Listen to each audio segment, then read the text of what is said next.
Hey, what's up guys? Speedy Vargas here.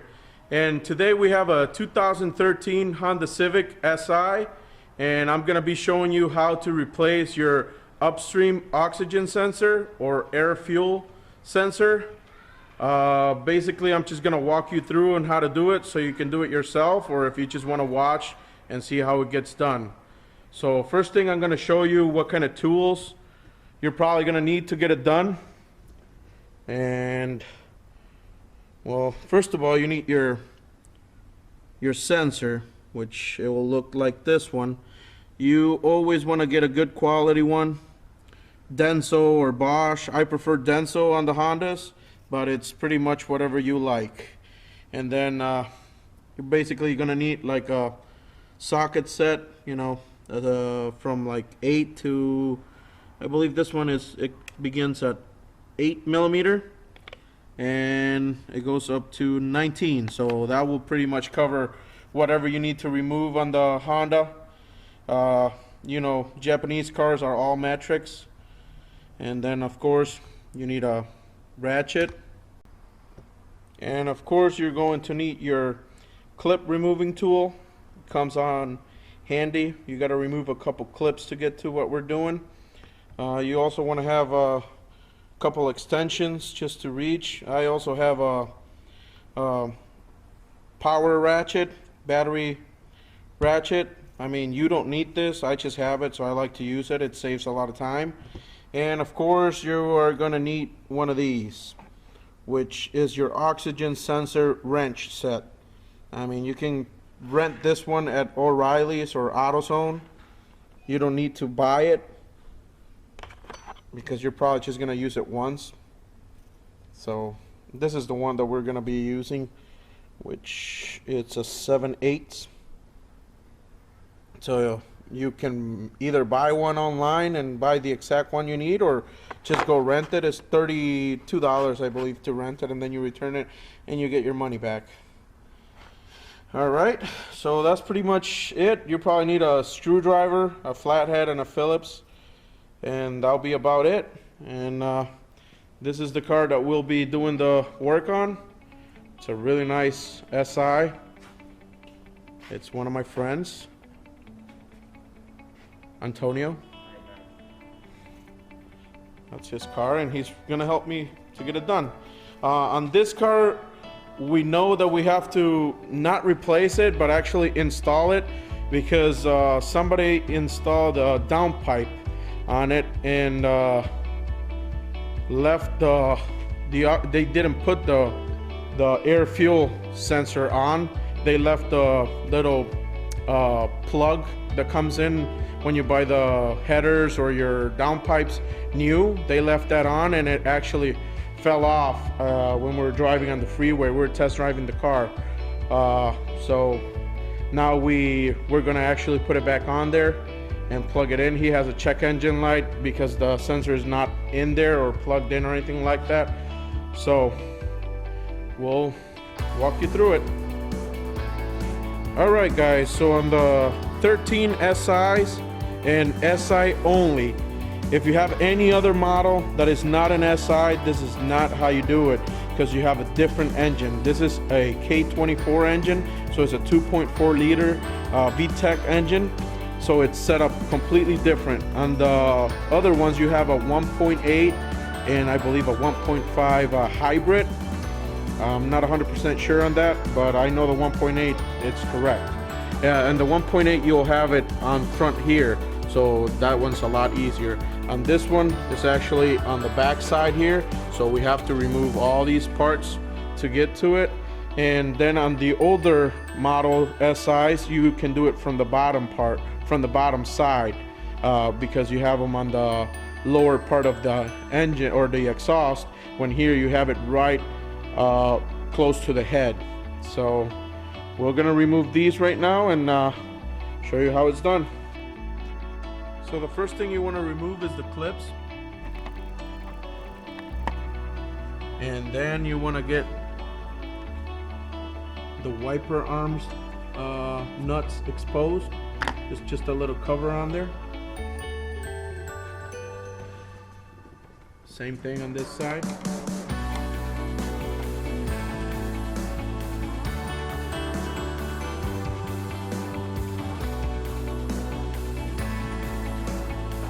then I believe it's 17 millimeter, right? Yep, 17 millimeter that you're going to need to remove those.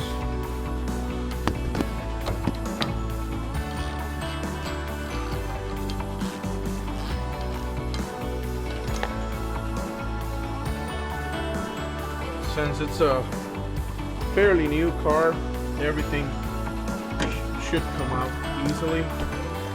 When it's an older vehicle, it tends to give you a little bit harder time to remove pretty much anything you want to remove because it's been on there for a long time.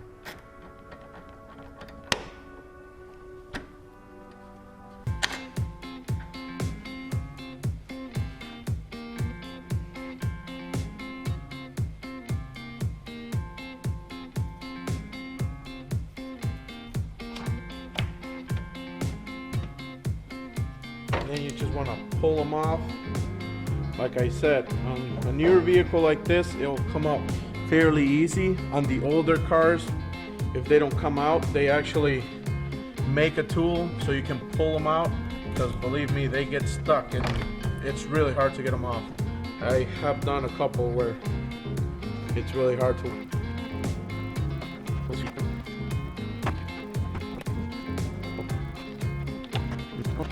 Expose two more clips. Let me see if I can get this one. Can you hold the light for me? Right here.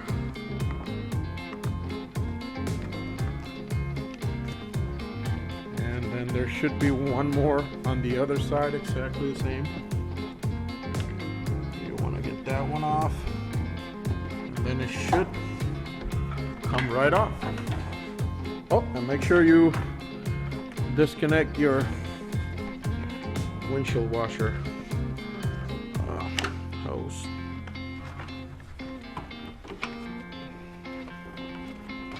There we go. And voila, it's off. So make sure you keep all your stuff in one place, so like that when you're trying to put it back together, you're not missing any parts or any clips or bolts. So next, we gotta remove these three, and it should have been one more down here, but it looks like they didn't put it back on. And I believe it's a 12 millimeter for this.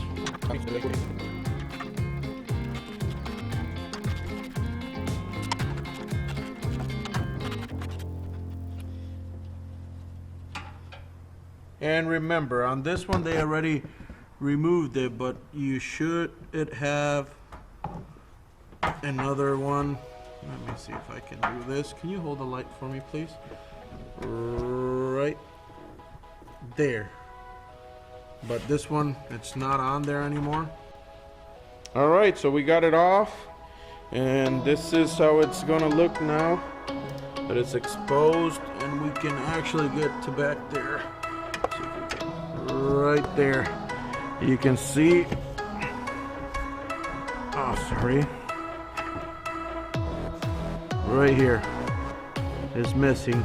It had one of these and it just came loose and came out, and for some reason, I don't know why they didn't put the oxygen sensor back on. They probably forgot to remove it from the old cat or whatever reason.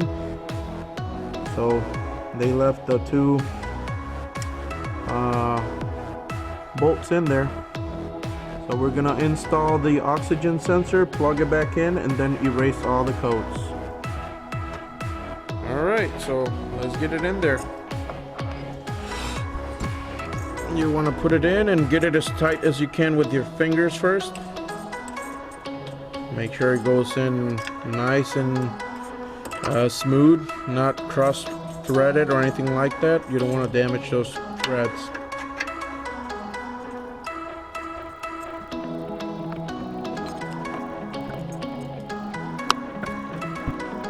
All right, so we got it nice and tight, and now we're gonna torque it. I'm not gonna get into torque specifications You do your own research and torque it to whatever you think it's good right there. That's perfect. And then all we gotta do is plug it in. See if I can do that one-handed. Right here.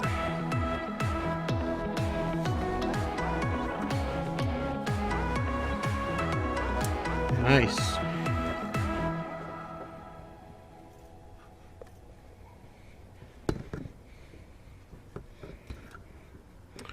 We want to make sure we put it on where it's supposed to be. You don't want this wire touching the exhaust or anything like that and melting away.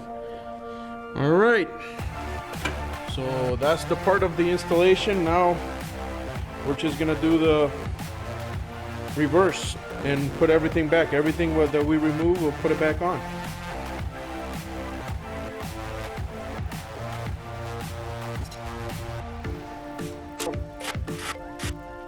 Alright, since we're not that other guys, we're gonna put the 2 bolts that they forgot to put on there.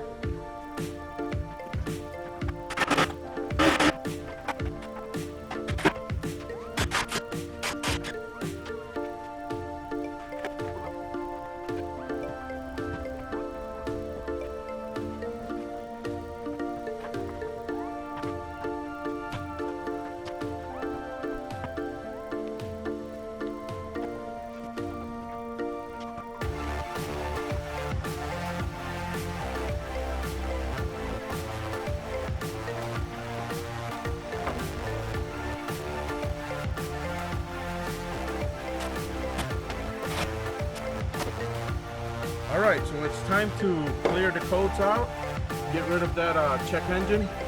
I'm using Snap-on Modus Ultra, but a lot of people is not going to have this since it's expensive. But you can actually go to O'Reilly's or AutoZone, probably any big name auto parts store is going to let you use their OBD2 scan tool, and like that you can clear your codes out, or maybe you have one and you can do it. Your OBD2 port should be under the dash right here. Alright, so that powered it up, and make sure you have your ignition on and your car off when you're doing this. And we're just gonna go to scan. Honda. Automatic ID. It tells us everything about the car. As you know, it's a 2.4 SI VTEC, so okay. Scan. Continue. Continue. And it's scanning. It's gonna have other codes as well that I'm gonna be clearing, but the main one is this engine code right here, which is the one for the oxygen sensor that we just put on. We didn't replace because there wasn't an old one on there. This one takes a while on the smaller ones, since it only checks like regular codes. It'll be a lot faster. This one checks everything, so it takes a little bit longer.